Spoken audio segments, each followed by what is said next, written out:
Hey, welcome to Let's Talk Nation. I'm your man. And hey, thank you for joining Let's Talk Nation tonight.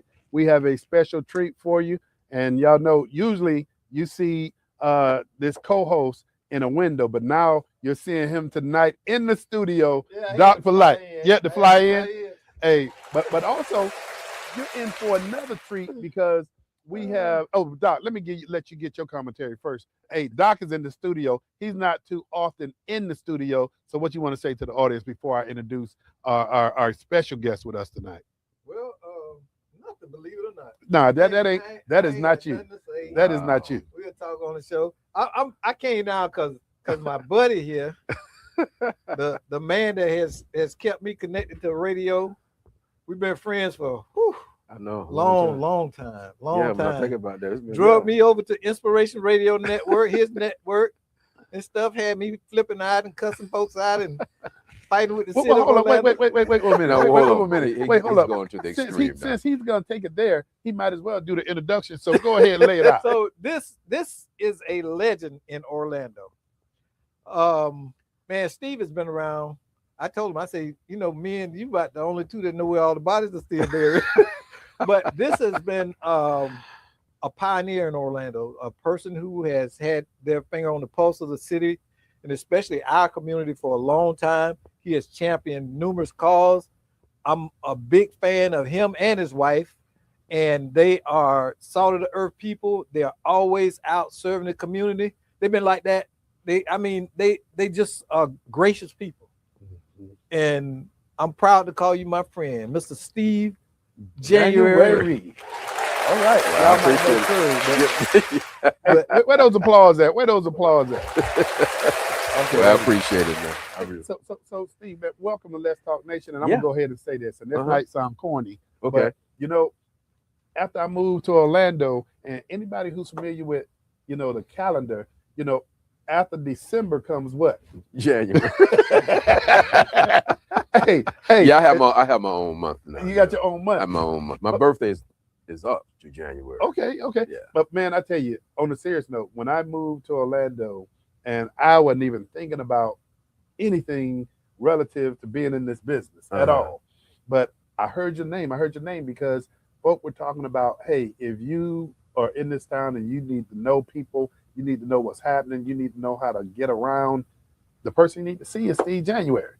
And I didn't know about your being a pioneer in this business. And then, Doc started having more conversation, and you and your wife joined us, was it 2 weeks ago? Yeah. 2 weeks ago. And you came into the studio and you said, wow, I like this. But then, hey, you know what? And attorney Greg Jackson, the general, for those of you, the general's on special assignment right now. So he will be back.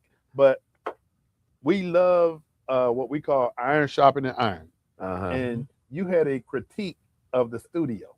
Right. And a week later, or 2 weeks later, hey, look, we fixed that critique. We remodeling everything. We remodel. And for those of you who are in the listening and the viewing audience, and you hear this sound coming in even crispier than it's ever had before, you got to thank Steve January for that. You got to thank him for that. And we thank you for the expense of that as well. But it was sure worth it, man. Well, I appreciate it. I'm looking forward to joining your team. Well, man, and we looking forward to having you. But you know what, Doc, I'm gonna let you segue in a little bit. Oh, you know what? Let me back up, because we're gonna have Steve with us for the entirety of this hour. But I'm learning how to do this monologue thing, so y'all hang with me one time. Okay, go ahead. But tonight we're gonna cut through the noise and getting straight to what matters. Right now, we're watching major legal action against companies like Meta, Facebook, and Instagram because of how much power they've accumulated. That's not just a tech issue, that's a community issue, because when a few platforms control what people see, they also influence what people think and what they believe, and ultimately how they move. And that takes me to something that Steve January said when he was in here a couple of weeks ago. He said, man, ain't nobody talking about the things you guys are talking about in Central Florida. And he was even a little bit more specific than that, but I'll pass the baton later. But let's be real. Our community is feeling the effects. Politically, we're reacting instead of organizing. Economically, too many of us are still locked out of ownership and real opportunities.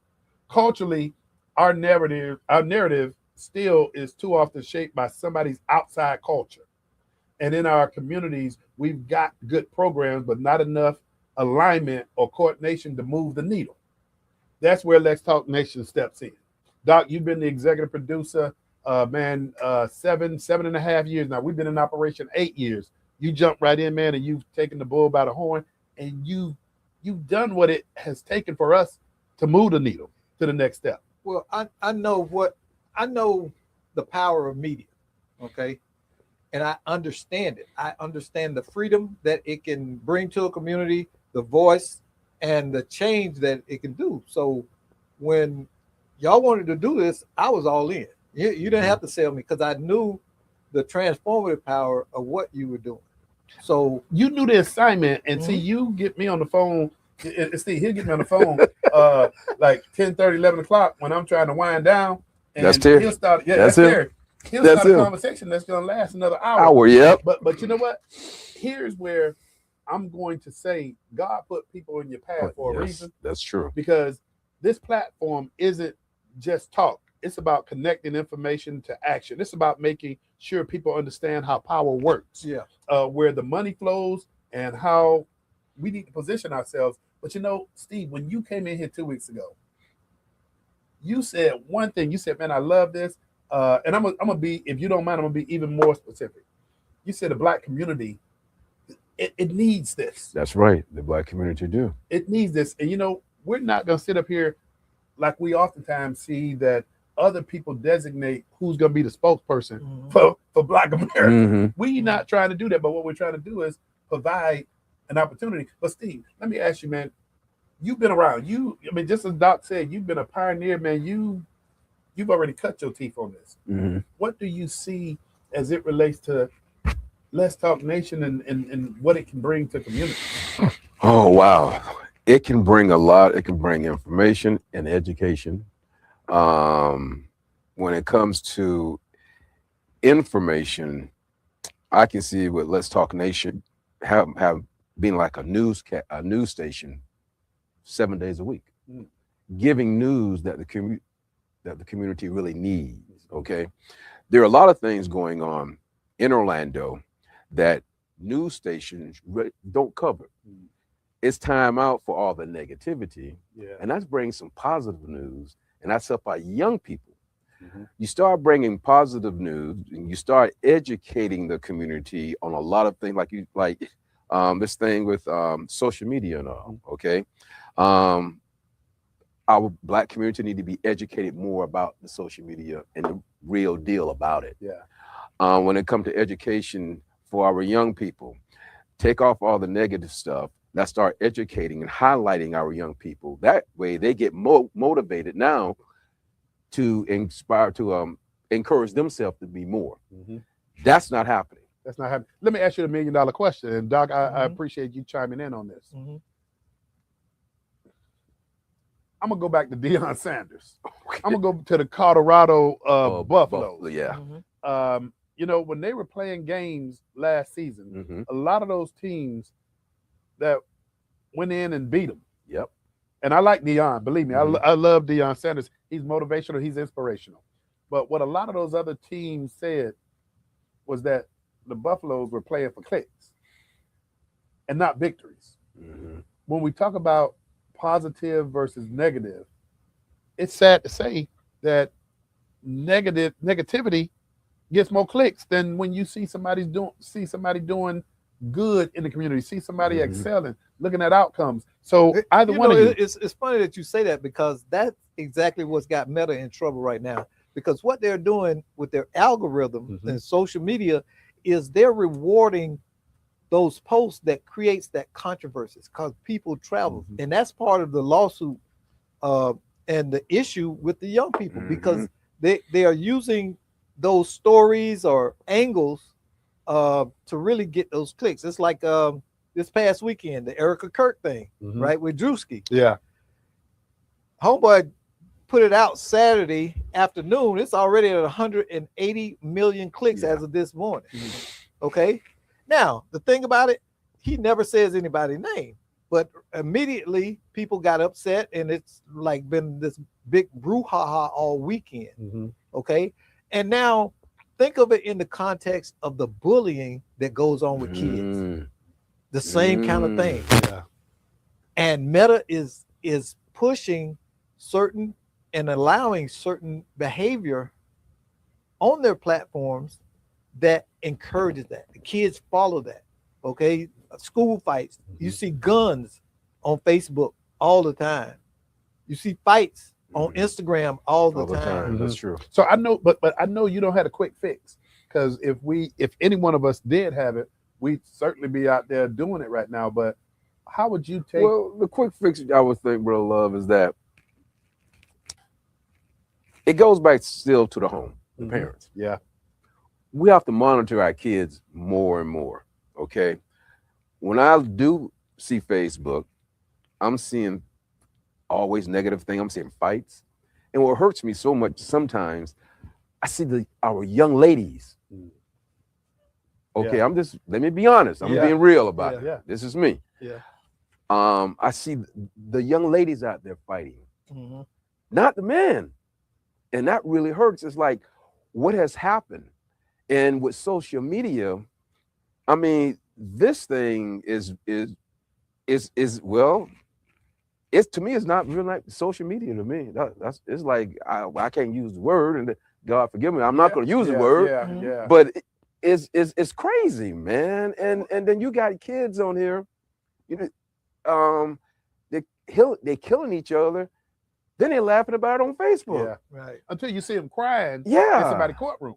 Yeah. But you know what? When you talk about the fact that it comes down to what takes place in the home, parents, Doc, I'm gonna pass the baton, because you did a good job of when you said mama's 16 and grandmama's 30 something, 32. So so you know, there's a breakdown here. Yeah. I don't care what I mean. So how do you get your arms around this when, you know, I look back, my mom, you know, was, I don't know, late 20s or in the 30s when I arrived on the scene, and me and my siblings, grandmama was in her 50s or 60s. So, well, how do you deal with this generational deal where you have kids raising kids? Well, listen to what you're saying. You're saying mamas and grandmamas. You need to say nothing about the dads. Oh, you're right. You're right. See, half of the households now in America, there's no male figure there. Mhm. You're going deep now, brother. Yeah, there's no male figure there. When I was coming up, my dad was in the military, but I had male figures like Willie J. Bruton, Mr. Eddie Sherrod. You had a village there. Right. I was around men. Yeah. Okay. And now there's our brothers are absent from the home. So you got these moms raising boys, and these boys turn out to be mama boys. Yeah, not me. Okay, let me You're right. stop. So I'm gonna stop. and Terry. you- Terry, no, look at- I call them extra large boys. Yeah. They're not You know, men, so- they're extra large boys. So that's the problem, Yeah. Brother Love, is that men have to step to the plate. The women have to come together. Hey, you got a child by him or whatever. Y'all got to learn to deal with that. And the man needs to be around more and more and more. Because, see, grandmama, she's still going back to the old days on things. Yeah. Things have changed now, man. You're right. And one thing that I have noticed is that young men under 40 tend to be very emotionally immature. They don't know how to deal with controversy or conflict. They try to stand up there and argue with a woman. Yeah. But No you saying respect. that, Doc, and for those of you who are tuned in to Let's Talk Nation, this is how we get on. We have real conversations. And Doc, based on what you're saying, and Steve, I'm glad you brought up the fact that, you know, first we talked about the village. Then we talked about the home. We talked about parenting. Then we drilled down, and now we're talking about fathers, men, in comparison versus boys. But you also said something else about how they mama boys and things of that nature. But here's something both of you have missed so far.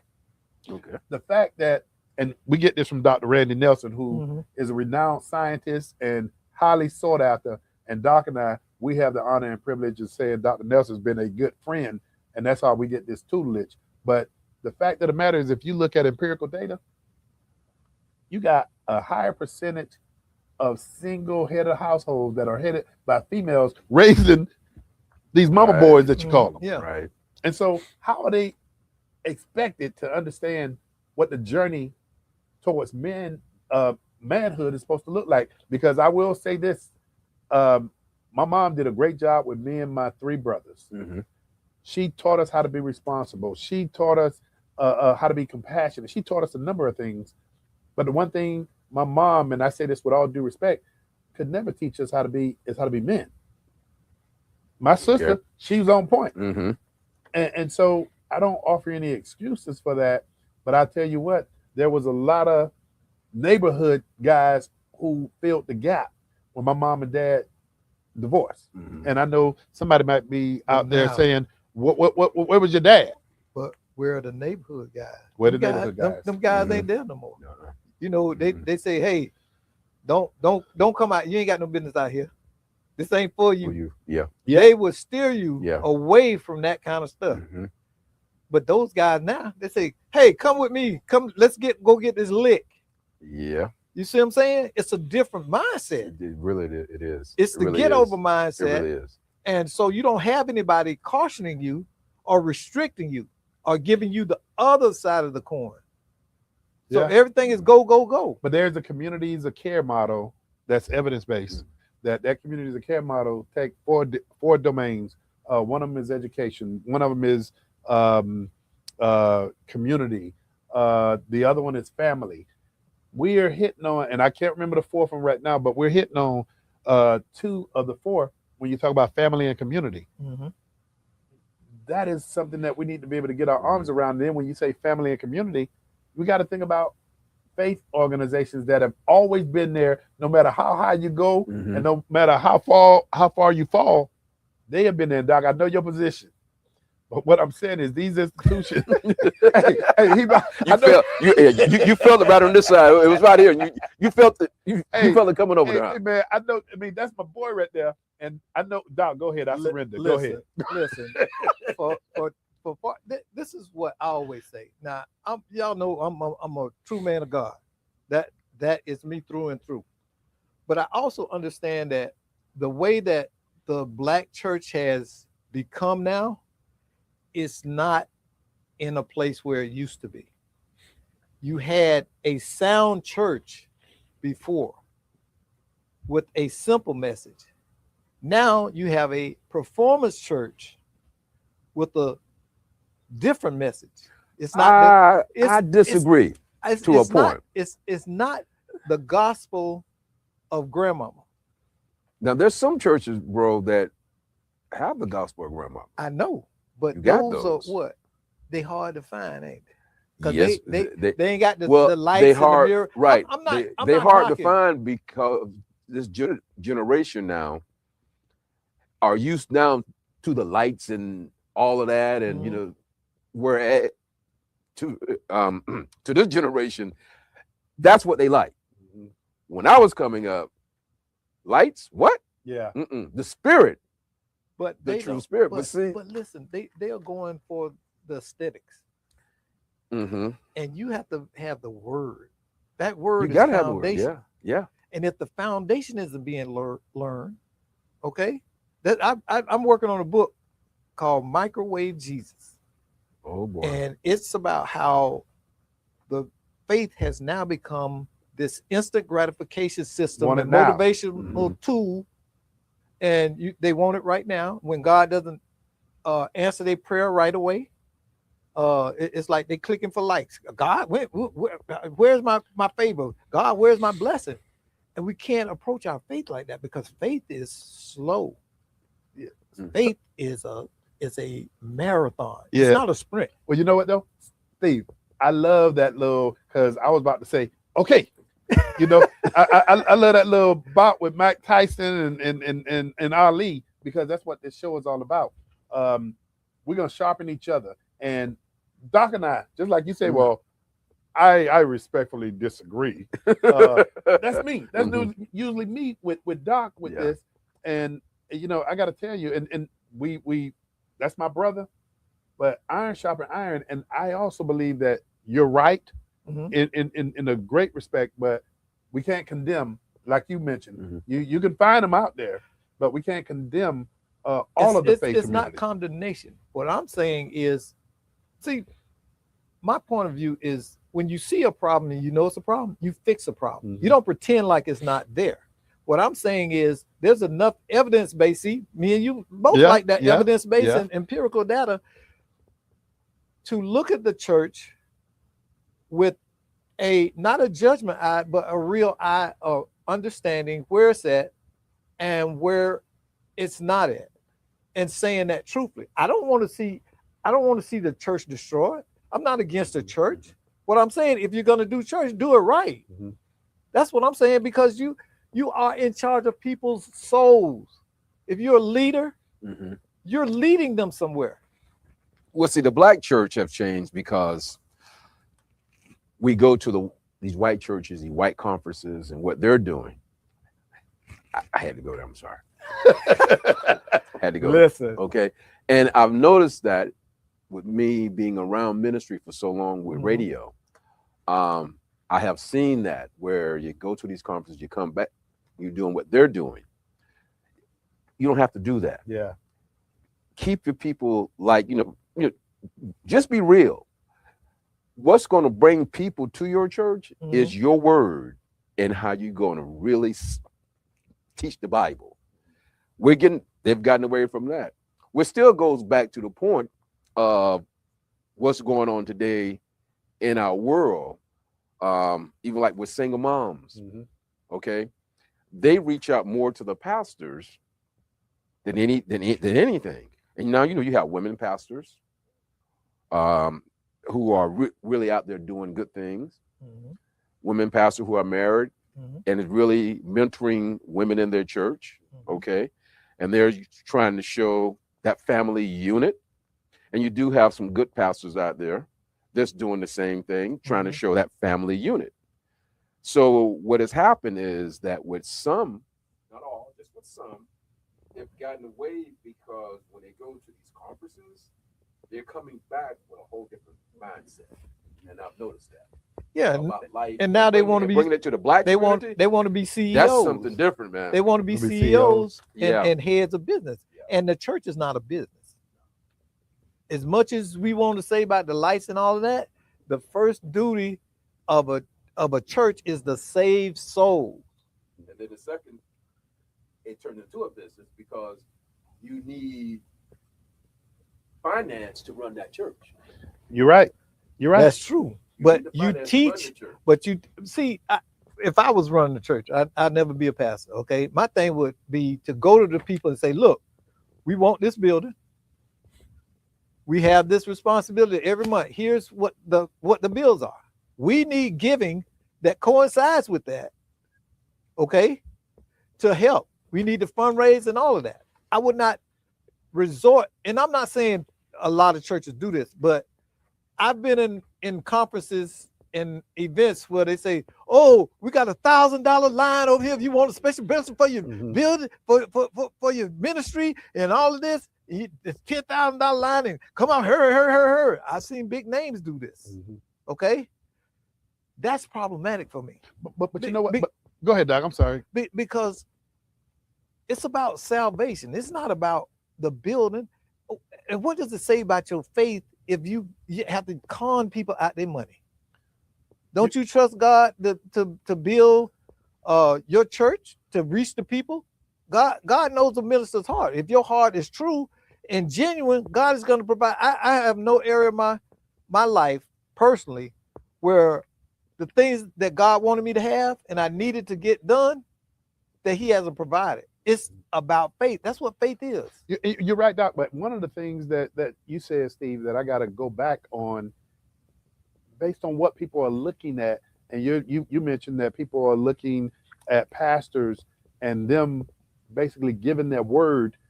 I think the word that I'm looking for is people are looking at the level of authenticity, because a lot of times, and Doc, you mentioned it earlier, and I hate to say it this way, but some of it is performance. Yeah. When people are looking at, are you real in terms of what you're saying to them, And it comes back down to that authenticity of when you go to the faith community and see those of you who are tuned in to Let's Talk Nation, if you want to join in on this conversation, you're more than welcome. The only thing that we ask is that you be respectful in joining this conversation. If you want to dial in, that phone number is area code 407-921-6195. Once again, that number is 407-921-6195. But back to the conversation. You know, every word that both of you are saying, I think is going to help people. But the other piece of this too is, and I respect those faith organizations that want to completely stay out of politics. I respect them and understand. But you know, a lot of things that are affecting us today are things that are external to church. A lot of the policies that are going into effect, the population, and I keep hearing it time and time again, of the African American community is saying, why are we voting when our vote don't matter? But it does. If it didn't matter, they wouldn't be trying so hard to take it from you. You're right. You're right. Well, plus when you don't vote, that's still a vote. Yeah. You're right. Yeah. You're right. Still a vote. And I say that in respect to the fact that, again, I respect churches that don't get involved in politics. I respect that. But at the same time, I do believe that congregate members do need to know what's happening to them external the church. I mean, if nothing else but to say, hey, for those of you, we don't want to know your party affiliation. We don't need to know any of that. But what we want to say to you is sharpen up, research the candidates that you're voting for, because it impacts and affects your community. And one other note I'm going to add to this is some of these churches that we're very familiar with that are in what I would call communities that the dirt don't cost as much as it costs in those communities that got these big mansions. So these churches can continue to build and add on and grow. But then if you look at the membership don't live in that community. And so these are some of the things that we need to have more dialogue and discussions about, because it's about making progress, not holding anybody back. It's good that you say that, because as I said earlier, with this program, with this show, once again, it's about educating. You're right. Yeah. You're right. And for far too long, we've been miseducated. Look at the thing with Nick Cannon this weekend. I don't know if y'all followed that. Nick Cannon gets on social media and he blows up and tells the world that the Democrats are the party of the KKK, and he doesn't believe in the Democrats. He's going to stay Republican and all of this, that. And of course, people were livid because he didn't do his research. See, you don't just pop off. Know what you're popping off about. Yeah. So he doesn't understand the party realignment that took place from the 40s to the 60s.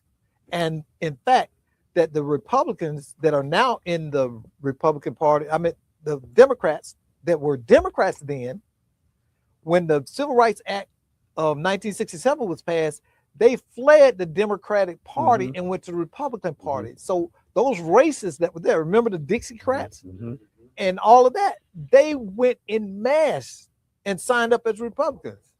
And so the party's inverted. So the Democrats did it that time, okay, 100 and something years ago, they were the party of the Klan. But that's not who we have now. Now, I'm not saying that absolved the current Democrats of not being racist, but it's less about the intentional things that we are seeing perceived by Republicans now. I don't want to say that all Republicans are racist, because that's not what I'm saying. But what I'm saying is that the tendency for that side to do things that limit our growth or try to push us back, like killing DEI and things like that, and making us the face of every social problem in America, that's a problem, because we're not. Well, two things that I want to point out is when you said Nick Cannon represents to me an entertainer. I mean, that's all I'm gonna give him credit for. But he's an influencer. You're right. He is. But Doc, you say he's an influencer. Here's one of the things I want to say about this influencer, and I'm not gonna judge. and Steve already know where I'm going to go with this. But we're talking about family unit. We're talking about village. We're talking about being, in essence, a responsible father. You talking about the same Nick Cannon that got about 13 children from I don't know how many women, and he is on a mission to populate America. I mean, is that the same Nick Cannon you talking about? That's the same Okay, one. all right. So let's put it in. But Even our listen, sound engineer had to laugh at that one. But and Mondo is in that demographic, and he can tell you how much influence this boy got. Okay. And so it's not a harmless remark out of his mouth. You are absolutely correct. See, this is where me and Doc start fighting. You are absolutely correct. And when I say fighting, I love the brother. But okay, I understand that. But this is the same. I mean, maybe I can't get past. He's not setting no kind of example. Yeah. But to us, example. but to us as men, at our age, we see him for the little idiot that he is. Okay. But you're talking about the ones that that actually follow him and go and watch Wild and Out, that go to these sold out shows that he have. He got Country Wayne them on. He got Carlos Miller, 85 South. All of these. 85 South. What happened to 95 South? Nah. 85 South is a group of comedians. But what you gotta understand, though, once again, here's media. He is backed by certain people. Okay. Let's make it that he's making money for it. Right. So I'm writing your check. You do what I say do. Yeah, I get your point. If not, we're gonna pull the show or do what we gotta do. We're gonna Kanye you. There you, yeah. And you're right. We're gonna that's how Kanye you. entertainment works with our black people, our black entertainers. As long as you and I have been around. For an example, look at Bill Cosby. Okay, can I go there just for 1 minute? Yeah. Okay. The reason why Bill is in the trouble that he's in is because he was going to buy NBC. So, in order to stop, because the deal was going to go through, so they kept holding up Bill. They kept saying, wait. But on the back end, they was trying to get something on Bill. And all this stuff. If you really think about it and do your research with that whole thing about him, it's all because of NBC. He was going to buy the network. It was up for sale. They was about to go bankrupt. And that's one thing I didn't know. I didn't know. He had all the money. Yeah. He had all the money lined up. Yeah. Absolutely. So they got all these but here's the interesting thing. I mean, and this is some good dialogue and conversation. Our synergy, our ability to generate revenue, and Doc, you used to say this a lot when we first started out. We don't produce anything. I mean, I don't want that to be the catch-all, but when you're just a consumer, you don't have a lot of power. Right. And when you talk about what Bill Cosby was attempting to do, and this is my first time, I'm sorry, I try to keep myself educated, but it makes sense. Who was the guy? Byron Allen. He just sold all his TV stations. See, we got to get him in here for him to update us, because I was about to use him as an example about what he's been doing. Yeah, he's doing so most of all his stations. I think he got tired because they fought that brother. I don't think he got tired. What? I think it's more, once again, you gotta stop doing all this. When you think about everything that's happening in Black America right now today, it's because of one man sitting up and But you know what? Here's something that I'm gonna respond to, Doc, and it falls back on something that you said, and you gave a good history as you talked about Black folk leaving the Democratic Party, going to the Republican Party, and now they're back to the. Here's the thing I often have a conversation about, and y'all go ahead and like your girl was talking about the math ain't mathing. I can't remember who that was, but I'll still stand on this. When I look at white America and the fact that white America, when there's somebody else in the White House, they don't go hungry based on party affiliation with it changing up in the White House. When you look at Hispanic America, they don't go hungry because there's a change in the White House. When you look at Asian America, they don't go hungry because there's a change in the White House. But when you look at African Americans, when you look at the fact that identify, and and this is not going to change in my lifetime, but I'm seeing this younger generation being a little bit more responsive to this topic. And even though their response to it is becoming independence, which I still say that's not a fix-all, but if you're a party, if you're a population of people where the majority of you are gravitating to one party, to me, I mean, I might go even as far as to say terrible business plan. But how can you expect to have any leverage, gravity, and be able to influence those that are making policy decisions about how you are impacted and affected? If you don't have the numbers, why would, you know, and I know from a morality standpoint, both of you gentlemen would sit up here and say, well, if you're a politician, you should care about others. Well, if you're a politician and your district is this little triangle and you got to cater to the people that's in your district, and you're saying, here is a population that support me and here's a population that don't. Come on. Well, listen, it's like I always talk about, Rod. I say, nobody respects beggars.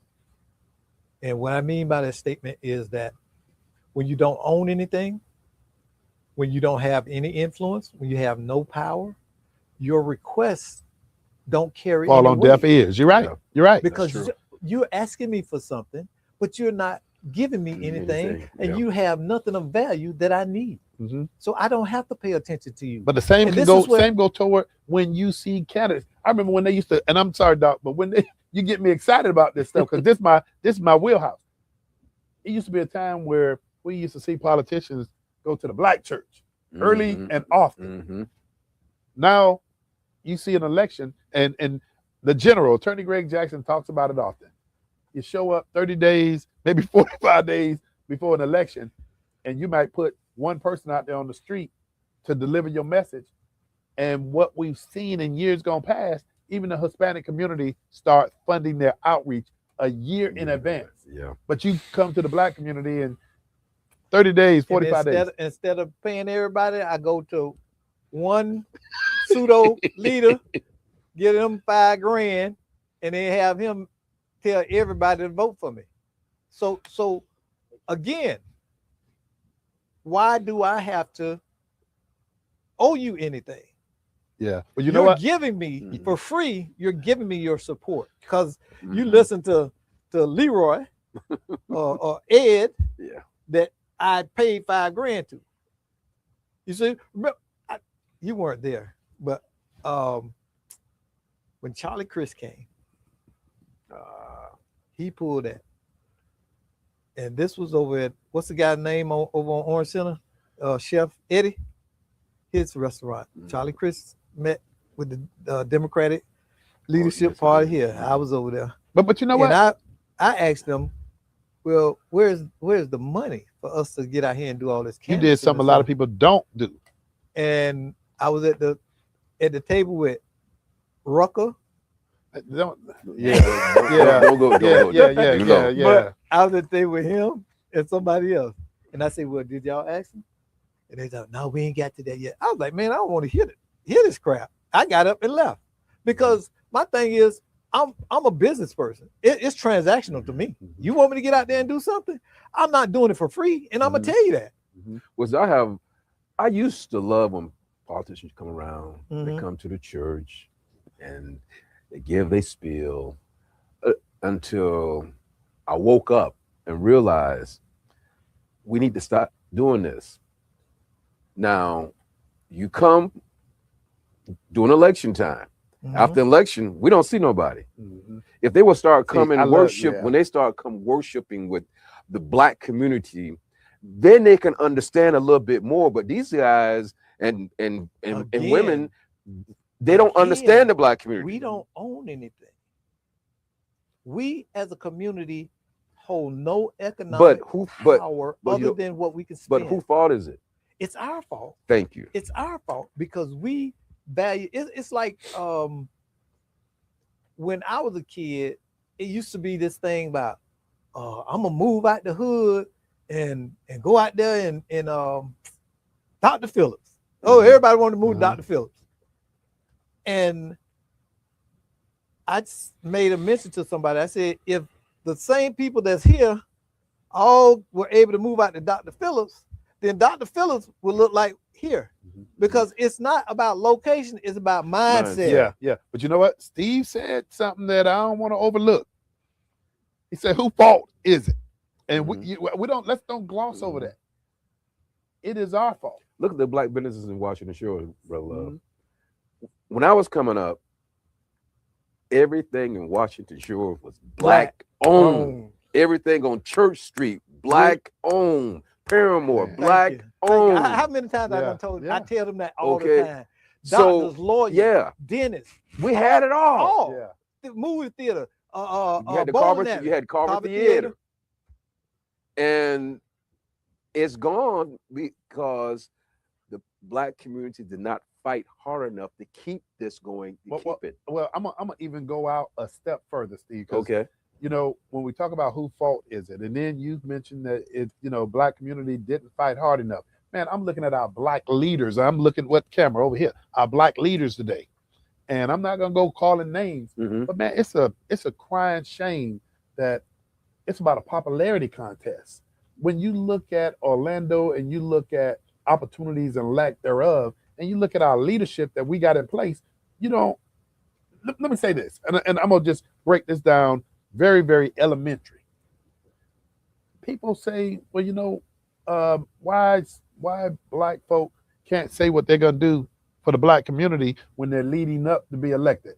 I'm gonna tell you why they can't do that. They can't do that because for the most part, you don't want to lose the people that are actually voting for you. And if you look at the supervisory election data, a lot of black folks don't get into office based on black votes. The numbers aren't there. Plus, you got a lot of black folk that don't go to vote. And so I get why you don't say what you're going to do for black folk when you get in office. But when you get in office, like you're doing for everybody, do something for people that look like you too. And what I mean by when I say that, I'm not saying go and try to enact some quota. No, that's not what I'm saying. But there's a lot of black folk out there on their own merit and competencies that deserve to be in the room. That's our biggest complaint, is not getting in the room. But then we got black folk that are now, and I'm going to take you back to 4 years ago. What did we do? What did we do over in the park? Oh, we had are you talking about the task force, or which one? Because we did a lot of things. We went over there and held a meeting. Okay, we did a film. Oh yeah. And everything about that community. Had potential investors who are going to bring in development in South Apopka. Went around, told the whole community. The whole community had the churches telling all the people. Now the people knew that this meeting was going to come.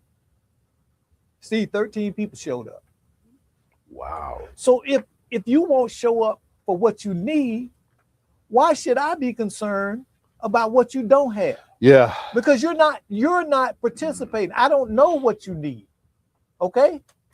And we've got to get our community past that. Come up and speak out. If you want something, then y'all need to get together and demand it. Well, and then the reason why is because some of them are saying, well, they're not going to do anything. It's going to be the same. No, because young people are not taking that. No, I'm gonna tell you, this generation has changed. Yeah. If this generation was back when we was coming up, I don't know. They are not standing for it. Yeah, they're not. See, we took a lot back in the civil rights days. We took a lot. What their biggest barrier is? People my age won't get out the way. Look at all these. Look at Maxine Waters, 87 years old, trying to run for re-election. It used to be a time where it was building a bench. It was grooming people to take your place. But then we see elected folk in Congress and at other levels that they want to die in office.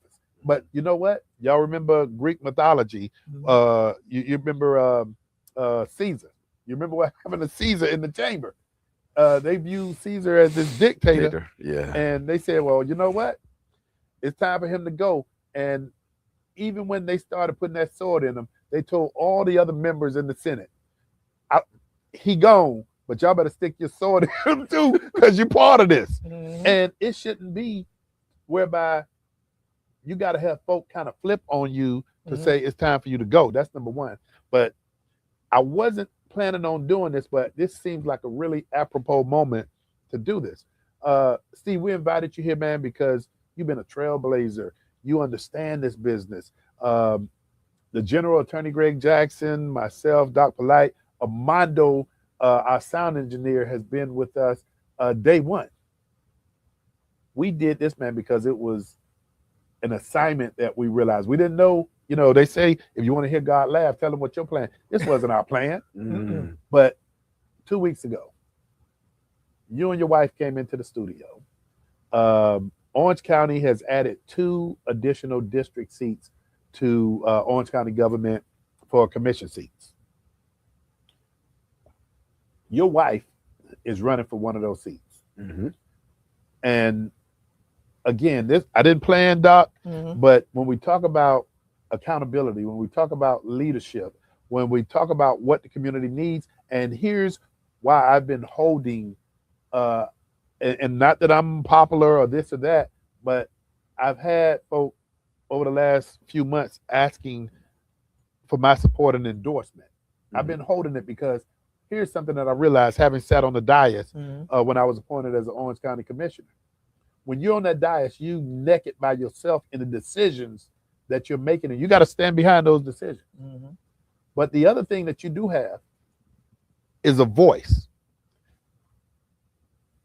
And when there was this issue about raising property taxes to create a Orange County Children's Fund, I stood naked on that dais because I was being encouraged by a number of people to make the motion to open the discussion. Instead, I asked Orange County staff, what are we doing with the almost $100 million of taxpayer money that we're already getting? Mm. Thus, we didn't raise taxes. We put additional $20 million, and that $20 million is Orange County wide, but it's targeting areas that you got 48 zip codes in Orange County. Of the 48, 7 zip codes, and a lot of people don't know this stuff, Mhm. 7 zip codes getting 70% of your juvenile delinquency, child welfare, calls for service from law enforcement. Think about that. So it would merit putting more of your resources in the areas that you need it the most. I'm coming full circle. I've known your wife, man, I think I met her when she was a legislative aide Mm-hmm. for Sipling, right? Mm-hmm. She was always dutiful when it came to her care, her concern, her competencies, knowing how to navigate the policy and the appropriation. Back then, I was a government worker. I wasn't as astute in the policy and appropriation practices. Your wife was miles ahead in these issues. Now she's running for office. Mhm. I'm going to tell you, and I haven't endorsed anybody yet, but I'm going to tell you why I like your wife for that position. It's because she came in this studio, Doc, and Yeah. you were producing the show. She told people why she deserved to be there. Mhm. She started hitting on some concrete points about the need in that district.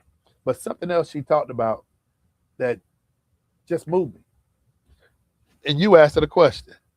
Say, how did you arrive to this point where you decided to run for office? And she brought it home. She said, that was a family decision. That was so Steve, I say all that to say this, man. I am impressed. We're sitting up here thinking about the conversation we're having here tonight. Mm-hmm. Thinking about the level of accountability. I'm tired of the malpractice. And I mean, I believe government has a space and a place in people's lives. But I do believe we don't hear what we used to hear where government officials or people running for office, they tell you, I want to keep government out your life. I want small government, but I want, at the end of the day, I want some outcomes from government. I know privatization is a bad word when you talk about Democrats. So I'm going to use outsourcing as a better word. And I ain't getting caught up in the party, this, that, another. Because we don't care about parties when it improves the quality of our lives. But I heard your wife start speaking some things into existence, and she's not even there yet. Mm-hmm. What I'll say to you is whatever's going on, man, that's developing this synergy and energy in your household. Because I know it's a sacrifice. When I was in office, my wife would be like, man, your daughters are, my daughter was one in high school, one in junior high. It's like your kids see you when you leaving out the door in the morning, beating them out of the door, and she would tell me, "Hey, hit this one need to talk to you, that one." And I got girls, man, so you got to spend that time. Yeah, yeah, one boy and the rest of girls. But Yeah, it's a sacrifice. I Yes, know it it's a is. sacrifice. It is. I'm impressed with what I heard. I'm impressed with what I know. What I will say to you is, Let's Talk Nation. Let's Talk Nation is about the business, and Doc, we said this from day one. We're about outcomes. Your wife, man, has been saying some things and doing some things, man, that are making people raise their eyebrows. What I'm looking for is an individual that's going to sit on that dais and be unafraid. And what people don't realize, when you get people on the dais, you can't say, "Okay, you're there now, go do your job." That's only one vote. Steve, you got Let's Talk Nation, man, as a support mechanism. Well, I appreciate it. Yeah. See, what Shannon Curry is more like, when we met, it was just like we was going through some things. But what I noticed about Shannon, she do have a heart. Okay. And then what she noticed about me, I have a heart. Too hard. So, okay. And then with the kids, good kids, they grown now, all but one. The one is that who goes to Bethune. Y'all got a Wildcat in there? Political science. Okay. Political science major. So, but Shannon, she has the first Black girls volleyball team in Orlando. I did not know that until 2 weeks ago. Yeah, AAU. She has worked hard in developing that team. And also, my daughter Cameron, who went to Virginia Union, played volleyball on a scholarship.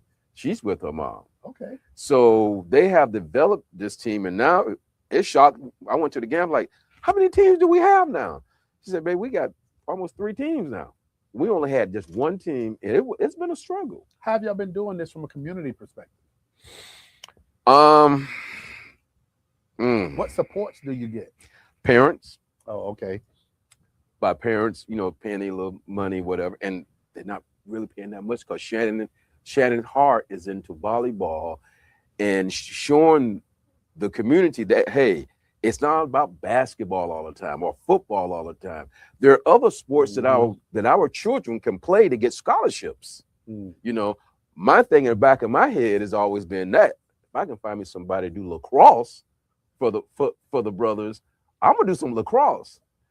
I mean, come on, there's other sports and scholarships that these kids can get. And with volleyball, Terry and Rob, I didn't know volleyball was that big. It's huge. And I mean, they have the Nationals coming to Orlando, and we're playing in the Nationals. I know it's big out in California. Yeah. It's big all over. And we're playing in the Nationals in June. Oh, wow. And that's Shannon Hart is her heart is in. I'm not saying it because she's my wife. I know her. And that's in the Rosemont area, right? Yeah. Okay. She's pulling girls from there. And now there's other volleyball clubs are looking at her like, and the parents are like, "Hey, I want my child to come over there with you." Because they get down with those girls. Well, you know what? Because I realized, and I told you about Doc. He's the executive producer, but he won't close the show because Doc will get us wound up. You got 6 minutes. There you go. But I will say this: when it comes to Black media, Orlando needs this more. Yeah. Okay. We need Black media. There are people who have Black media. Ty Christian was one of the first ones, along with Willie Clark. Willie Clark has That's a show. The name I was. Yeah. Willie Clark, the Willie Clark show. Willie worked hard in this community for Black media. I'm telling you, Blood really worked hard. Before you go there, because this is the other thing I want to close out with before we finish there. Your wife, running for office. The one question I did not ask her when we were doing this interview is her amenability to working across the aisle. When you see that you're in a red state, you see the pain in your community. That's the one question that I did not ask. She can her. work it. And by you being her better half, you can answer that question. She can work it. She can work it. That's what I want to hear. I She want to can hear work somebody it. who is not pushing back. She is not going to get in the chamber and roll around on the floor. No, she's not. Okay. She's gonna fight for the community. Yeah, That's what I wanted to hear. and she's gonna do it with dignity and class. Yes. I told you who her Yes. mama is. So yeah, you Yeah. told but you told me who her mother is, but then you Her know brother. we had to pull it out of her the other day. And for those of you who are watching this show and are wondering, Shannon Curry and all these attachments that we're talking about, her brother up until last year was the only defensive player, Black defensive player in the history that won the Heisman. that won the Heisman Trophy. That's right. Up until Travis Hunter. Yeah, right. Yeah. And so, man, And they friends. some good lineage though. Yeah. I mean, so Steve, man, we want to thank you, man, for joining us on Let's Talk Nation. And you know what? That door is always open. Yeah, we're looking forward to you being back, and we're gonna have some off-camera discussion a little bit later because you're bringing some things to the table. Okay. Doc, man, let you get some words in, man, to let the audience know what your thoughts are this evening. Well, the thing, I'm big on solutions too. I don't want to ever walk away from a conversation and say, I'm just complaining. There are answers out there. One of the things that I would tell our community, we've got to get on top of AI. We've got to teach this because it is a liberation. It can free so many people from having to work for others and do things for others. And those jobs, those service jobs and all that stuff is going away quick, fast, and in a hurry. That's where the talk show can come in and sponsor our night, bring the community, rent a venue, educate them. Yeah. That's what you do. Well, you know what? If you're interested in your business being broadcast on Let's Talk Nation, if you're interested in coming in and subscribing to the Let's Talk Nation studio, please reach out to us. That phone number is 407-921-6195. Almost forgot that number that quick, Doc. But also, hopefully, we may have an additional expert who knows about this business far beyond what I know, equal, if not matched by what Doc Polite knows. And I'm talking about none other than Steve January, because you said something that was critical 2 weeks ago, and 2 weeks later, not only have we fixed it, but I walked into the studio and Doc is in the studio making sure that it's working right. And Steve, man, I just want to say thank you for joining us in the studio this evening. Armando, you've been, like I said, you've been with us since day one, and Armando is the one you never see on the big screen making us look good. But Steve, I want you to have the last words, man. What do you want to say? And you can include whatever it is you want, brother, because this is your time. Only thing I can say to the community is let's come together, stop talking, let's start making some moves, and let's start really understanding our culture. Education is the key for the Black community. Yeah, and I agree. That's what we need to do, is educate our people more. They're trying to take everything out of the school, all our history. And what these young Black kids need to understand is that when you research your Black history, it will change your mindset about what you're doing now. Well, for those of you who are still tuned in, you joined Let's Talk Nation, and tonight we hope that we drop some things on you that, as Attorney Greg Jackson would say, increase that IQ. 2,000%. 2,000%. But once again, thank you for joining Let's Talk Nation. Tune in next week, same place, same time. Doc Polite, you don't have to go home. But you got to get out of here. Till next week on Let's Talk Nation. See you there.